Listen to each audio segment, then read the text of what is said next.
Assalamualaikum warahmatullahi wabarakatuh. Perkenalkan, nama saya Asifa Nurzial Bait dari Prodi Pendidikan Bahasa dan Sastra Indonesia, Fakultas Keguruan dan Ilmu Pendidikan Universitas Singapura Bangsa Karawang, akan menjelaskan tentang aneksi untuk memenuhi tugas mata kuliah morfologi.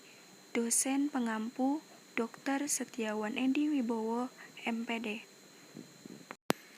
Sebelum ke pembahasan lebih lanjut, sebaiknya kita mengetahui dulu apa pengertian dari aneksi.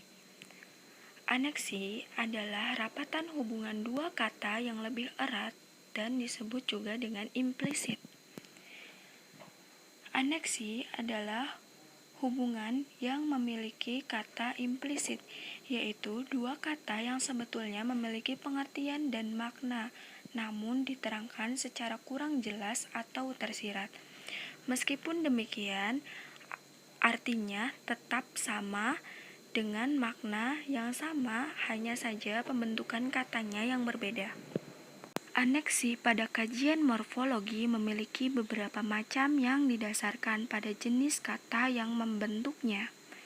Wiryo Sudarmo pada tahun 1984 menggolongkan aneksi menjadi 5 kelompok, meliputi aneksi substansif atau kata benda, aneksi pronomia atau kata ganti, aneksi verba atau kata keadaan atau sifat, dan aneksi numeralia atau kata bilangan.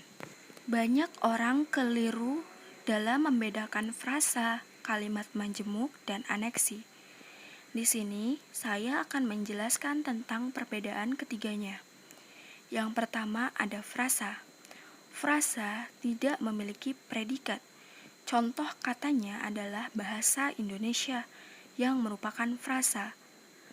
Dan bedanya dengan klausa memiliki predikat. Kata bahasa Indonesia jika menjadi klausa akan berubah menjadi kalimat belajar bahasa Indonesia karena memiliki kata predikat. Sedangkan kata majemuk yaitu dua kata atau lebih yang menjadi satu, erat sekali, dan tidak bisa dipisahkan. Apabila dipisahkan akan berubah artinya. Sementara aneksi adalah dua patah kata atau lebih yang menjadi satu, tetapi tidak menimbulkan pengertian yang baru. Contoh katanya adalah lempar lembing, kata majemuk, dan kata cincin emas, contoh kata aneksi. Ketika lempar lembing dipisahkan, maka akan menimbulkan pengertian yang baru. Tetapi aneksi hanya memotong bagian preposisi sehingga kalimatnya menjadi implisit. Contoh cincin emas yang kata awalnya merupakan cincin dari emas, dipotong kata dari sehingga berubah menjadi implisit, yaitu cincin emas. Nah, bagaimana teman-teman? Sudah paham? Kalau belum paham, silakan putar kembali videonya ya. Sekarang saya akan melanjutkan ke pembahasan mengenai jenis-jenis aneksi. Yang pertama, saya akan menjelaskan tentang aneksi substansif atau kata benda. Di dalam aneksi substansif terdapat macam-macam aneksi lainnya. Yang pertama ada aneksi ablatif yang menyatakan asal menggunakan preposisi dari. Contohnya cincin emas. Maksudnya adalah cincin dari emas. Yang kedua ada aneksi final menyatakan tujuan atau maksud yang menggunakan preposisi buat, untuk, bagi, dan guna. Contohnya permainan anak. Maksudnya adalah permainan bagi anak.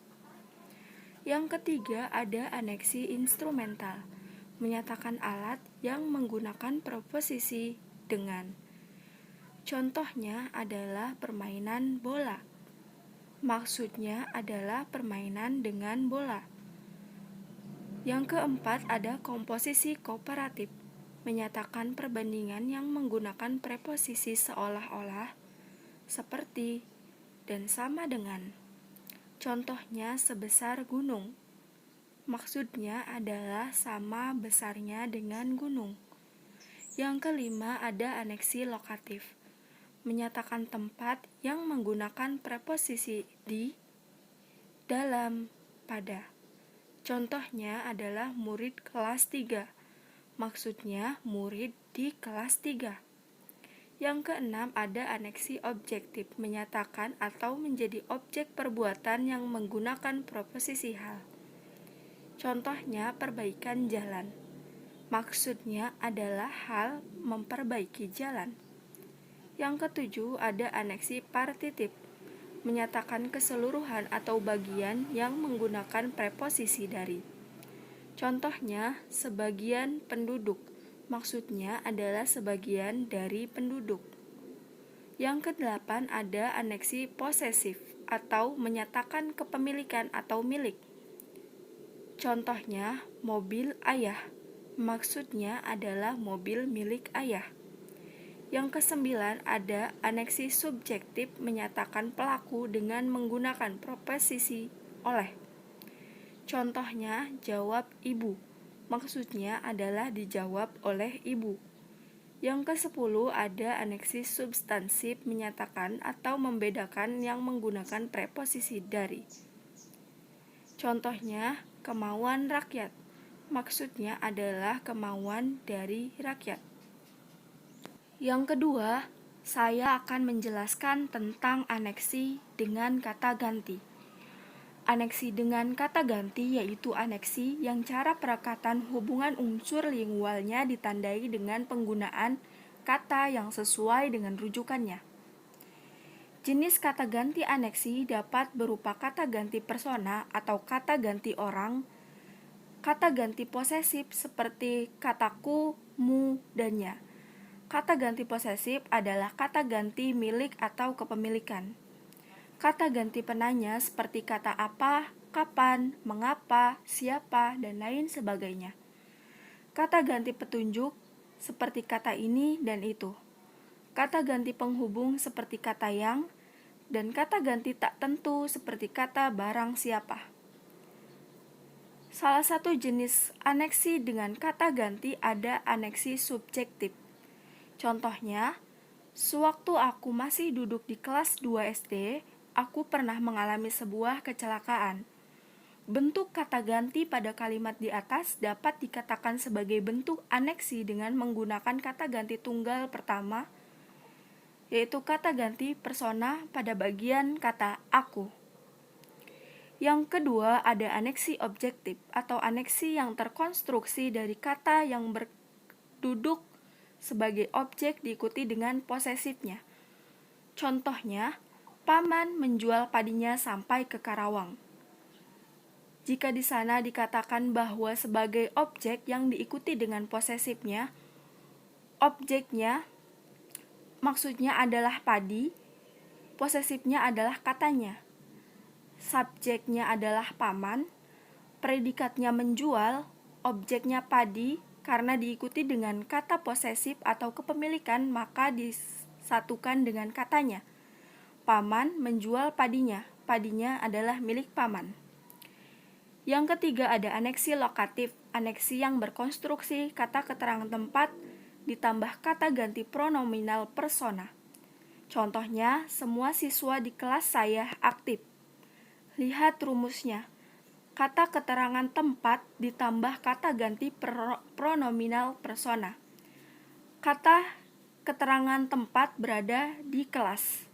Kata ganti pronominal persona adalah kata saya. Kelas saya. Yang keempat ada aneksi posesif, gabungan nomina dan pronominal persona yang bernosi milik atau kepunyaan dalam sebuah konstruksi. Contohnya, bagaimanapun juga rasa nasionalisme tidak akan pernah hilang dari dada kami. Lihat lagi rumusnya adalah gabungan nomina atau kata benda dan pronominal persona yang bernosi milik. Kata bendanya di sana adalah dada. dan kepemilikannya adalah kami. Dada kami berarti dada milik kami. Selanjutnya ada aneksi atributif yang terbentuk dari pelekatan dan atau diikuti kata ganti pronominal persona pada kata sifat. Kami sangat berterima kasih atas kepedulian Anda. Lagi-lagi lihat rumusnya. Diikuti kata ganti pronominal persona pada kata sifat. Kami adalah pronominal persona. Kata sifat adalah kepedulian Anda. Lagi-lagi, saya akan menjelaskan tentang pengertiannya saja. Teman-teman untuk mengetahui contohnya itu cukup melihat rumusnya. Aneksi final. Bentuk gabungan dari kata ganti pronominal persona ditambah kata yang menyatakan maksud atau tujuan. Contohnya, uang sakuku diberikan tadi sebelum berangkat. Selanjutnya ada aneksi partitif, yaitu aneksi yang terkonstruksi dari kata yang menjadi bagian dari seluruhnya yang diikuti kata ganti pronominal persona atau posesifnya. Contohnya, pada hari itu saya dan teman-teman merayakan dengan pergi ke Lembang mencari tempat yang enak untuk dikunjungi dan dipakai senang-senang. Selanjutnya ada aneksi original, yaitu aneksi yang terkonstruksi dari kata pertama ditambah posesifnya, atau kata ganti pronomina, persona, dan kata keduanya menunjukkan asal dari kata yang pertama. Contohnya, gubernur itu ternyata lulusannya Unpad. Selanjutnya ada aneksi komparatif atau aneksi yang melibatkan kata ganti pronominal persona di dalam konstruksinya dan bersifat membandingkan atau mempersembahkan. Contohnya, kamu lebih cantik daripada dia. Yang ketiga ada aneksi adjektiva, ialah aneksi yang unsurnya terdiri atas kata benda dan kata keadaan. Bentuk yang adjektif tersebut berfungsi sebagai atribut, namun dalam hal ini kata kedua memberikan keterangan sifat atau keadaan kata yang pertama. Jika yang ketiga ini adalah aneksi adjektiva, saya minta maaf, pada bagian pertama aneksi substansif adalah kata sifat. Contohnya, kami berangkat sore hari karena jarak rumah nenek tidak terlalu jauh, maka kami berangkat menggunakan sepeda motor. Kita lihat rumusnya. Namun, dalam hal ini, kata kedua memberikan keterangan sifat atau keadaan kata yang pertama.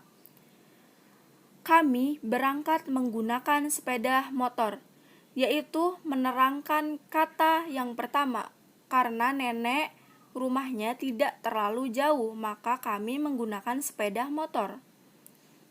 Selanjutnya ada aneksi kata kerja, merupakan aneksi yang terkonstruksi dengan menggabungkan kata kerja dengan kata benda.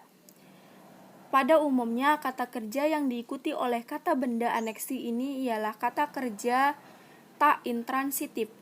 Contohnya, sesampainya di dalam, kami hanya berputar-putar dan melihat-lihat orang yang membeli makanan dan minuman karena merasa lapar dan haus. Lagi-lagi, kalian harus lihat rumusnya, yaitu menggabungkan kata kerja dengan kata benda. Kata kerja di sini saya beri contoh membeli, dan kata benda adalah kata makan dan minum. Yang kelima ada aneksi dengan kata depan, ialah gabungan dengan dua kata yang diawali kata depan sebagai salah satu unsurnya. Beberapa kata depan yang membentuk aneksi di antara lain ada kata pada, akan, serta, dengan, demi, untuk, guna, bagi, oleh, dan karena. Contohnya yang pertama ada karena daerahnya belum banyak dilewati oleh kendaraan-kendaraan. Yang kedua ada contoh dengan, yaitu dengan mengendari motor sekitar setengah jam tiba di Waduk Panohon. Pada aneksi kata depan, teman-teman hanya melihat unsur yang membentuk aneksi dengan kata depan. Usai sudah penjelasan aneksi kali ini, saya Sifa Nurzial Bait pamit undur diri. Mohon maaf apabila ada kesalahan. Billahi taufik wal hidayah. Wassalamualaikum warahmatullahi wabarakatuh.